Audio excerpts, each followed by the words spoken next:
The moment John Kennedy saw her, shivering under the flickering streetlight with a desperate plea in her eyes, his world tilted on its axis. It was a cold August night in 2025, and the bustling city of New Orleans had long since tucked itself into bed, leaving only the hum of distant traffic and the occasional rustle of leaves. She was a young woman, no more than 30, her dark hair pulled into a messy bun, her clothes worn thin from too many washes. In her trembling hands, she clutched a plastic bag filled with what looked like discarded scraps from a nearby diner. "Please, sir," she whispered, her voice barely audible over the wind, "do you have any leftover food to spare?" It wasn't the request that struck John. It was the raw vulnerability in her gaze, a silent story of struggle he couldn't ignore. As a retired journalist with a nose for a tale, John felt an inexplicable pull to follow her, to uncover the truth behind her quiet desperation.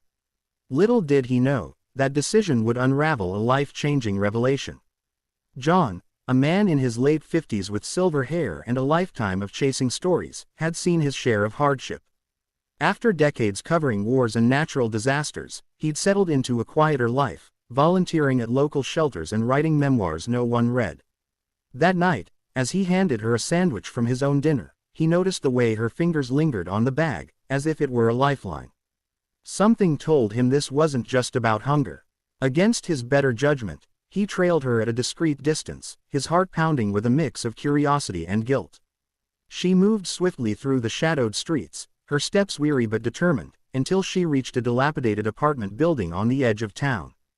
The structure leaned precariously, its windows boarded up, and the air carried the faint scent of mildew. John hesitated, but when he saw her slip inside, he knew he couldn't turn back. Inside, the scene that greeted him was one of heartbreaking clarity.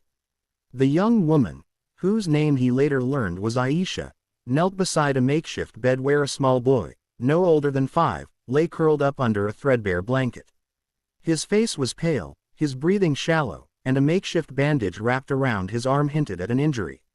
Aisha's eyes filled with tears as she broke the sandwich into pieces, feeding the boy with a tenderness that pierced John's soul. "This is all I could get tonight, Jamal," she murmured, her voice cracking. John stepped forward, his presence startling her, but before she could protest, he saw the truth. This wasn't just a mother scavenging for herself. Jamal was sick, and Aisha had been working tirelessly as a night cleaner, her meager wages barely covering rent, let alone medicine. The leftover food wasn't for her, it was to keep her son alive. The revelation hit John like a freight train. Aisha's story unfolded over the next hour as she reluctantly shared her plight. She'd moved to New Orleans 2 years ago after losing her husband in a factory accident, leaving her with no insurance and a child to raise alone. Jobs were scarce, and the medical bills for Jamal's chronic condition, undiagnosed due to lack of access, had piled up. She'd been too proud to ask for help, too ashamed to admit she was failing. John listened, his journalist's instinct kicking in, but this time, it wasn't about a story, it was about a human connection. He promised to help, though he had no idea how. The challenge was immense. Jamal needed a doctor, Aisha needed stability, and John, with his modest pension, felt out of his depth. Yet, something in Aisha's resilience ignited a spark in him, a reminder of the purpose he'd lost. The next morning, John sprang into action. He used his old contacts to get Jamal an appointment at a free clinic, where doctors confirmed the boy had a treatable infection but required antibiotics and follow-up care. Aisha's relief was palpable, but the bigger hurdle remained, securing a steady income. John, leveraging his writing skills, pitched a heartfelt article to a local newspaper about Aisha's struggle, anonymizing her to protect her dignity. The story went viral, tugging at the heartstrings of the community. Donations poured in, enough to cover Jamal's treatment and provide Aisha with a small grant to start a cleaning business. But the journey wasn't smooth. Aisha faced skepticism from potential clients, doubting her ability due to her lack of formal credentials, and John battled his own insecurities, wondering if he'd overstepped by meddling in her life. Through it all, their bond deepened. John became a surrogate uncle to Jamal, reading him stories to lift his spirits during recovery, while Aisha found strength in John's quiet encouragement.